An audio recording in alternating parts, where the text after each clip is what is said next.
Share बाजार, इसमें हजारों कंपनियां हैं, पर क्या ये सब एक जैसी हैं? भाई बिल्कुल नहीं। कुछ बहुत बड़ी होती हैं तो कुछ अपनी शुरुआत कर रही होती हैं। आज हम यही समझने वाले हैं कि इन कंपनियों के साइज का हमारे निवेश पर क्या और कैसे असर पड़ता है।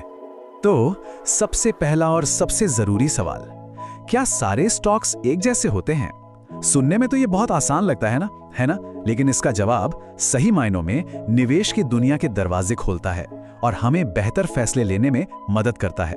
असलियत तो ये है कि स्टॉक्स भी ना अलग अलग किरदारों जैसे होते हैं। कुछ हैं बाजार के बाहुबली, एकदम विशाल, जो एक ढाल की तरह सुरक्षित माने जाते हैं। कुछ हैं उभरते सितारे, जिनमें रॉकेट की तरह तेजी से आगे बढ़ने की ताकत होती है। और ये सब इस पर डिपेंड करता है कि कंपनी कितनी बड़ी है। तो फिर सवाल ये है कि इन कंपनियों के साइज को हम नापते कैसे हैं? इसके लिए एक बहुत ही खास पैमाना है जिसे कहते हैं मार्केट कैपिटलाइजेशन या मार्केट कैपिटलाइजेशन।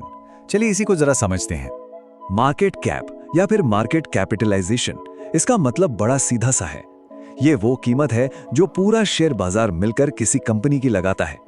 एक तरह से कह लीजिए ये उस कंपनी का ऑफिशियल प्राइस टैग है। और अच्छी बात यह है कि इस प्राइस टैग का पता लगाना बहुत ही आसान है। बस कंपनी के एक शेयर की जो कीमत चल रही है उसे ले लीजिए और उसको कंपनी के टोटल जितने भी शेयर्स हैं उनसे गुणा कर दीजिए। बस इन 3 सिंपल स्टेप्स से आपको कंपनी की पूरी वैल्यू यानी मार्केट कैप मिल जाती है। ठीक है, तो अब हम मार्केट कैप निकालना तो जान गए हैं।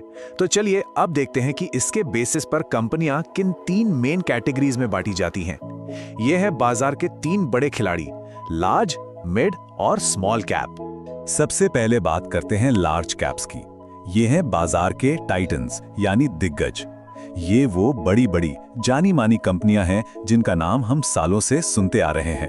इनकी चाल थोड़ी धीमी हो सकती है, लेकिन ये काफी स्थिर और मजबूत होती हैं, इसीलिए इन्हें सेफ माना जाता है। बीच में आते हैं मिड कैप्स। ये हैं मार्केट के राइजिंग स्टार्स। ये वो कंपनियां हैं जो ग्रोथ और स्टेबिलिटी के बीच एक बढ़िया बैलेंस बनाकर चलती हैं। ये लार्ज कैप जितनी विशाल तो नहीं, पर स्मॉल कैप जितनी छोटी भी नहीं। इनमें तेजी से आगे बढ़ने का जबरदस्त पोटेंशियल होता है। और आखिर में आते हैं वाइल्ड कार्ड्स यानी स्मॉल कैप्स। ये छोटी कंपनियां एक रॉकेट की तरह होती है, जिनमें बहुत तेजी से आसमान छूने की ताकत होती है। पर एक बात हमेशा याद रखनी चाहिए, जो रॉकेट जितनी तेजी से ऊपर जाता है उतनी ही तेजी से नीचे आने का खतरा भी बना रहता है। तो यहाँ मुनाफा सबसे ज्यादा तो भाई रिस्क भी सबसे ज्यादा। तो अब जब हम इन तीनों खिलाड़ियों को समझ चुके हैं, तो चलिए इन सबको एक साथ रखकर देखते हैं और समझते हैं कि जोखिम और इनाम का वो गहरा रिश्ता क्या है, जिसे समझना हर इन्वेस्टर के लिए सबसे ज्यादा जरूरी है। देखिए, ये टेबल एक कहानी कहती है और वो कहानी बिल्कुल साफ है। जितना बड़ा इनाम पाने की उम्मीद होगी, उतना ही बड़ा जोखिम भी उठाना पड़ेगा। लार्ज कैप में सुरक्षा है तो स्मॉल कैप में जबरदस्त मुनाफे का चांस, लेकिन साथ में बड़ा खतरा भी।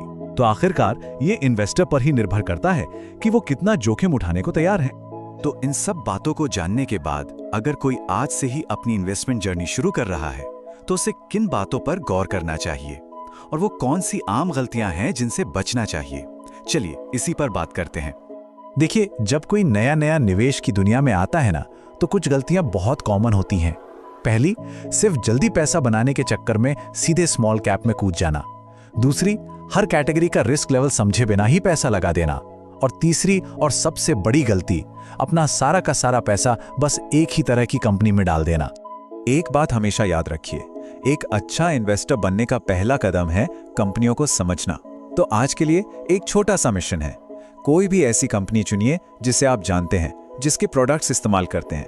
फिर बस उसका मार्केट कैप पता कीजिए और सोचिए कि वो इन तीनों में से क्या है, एक टाइटन, एक राइजिंग स्टार या फिर एक वाइल्ड कार्ड। यकीन मानिए, ये छोटा सा कदम एक बेहतर निवेशक बनने की राह पर एक बहुत बड़ी छलांग साबित होगा।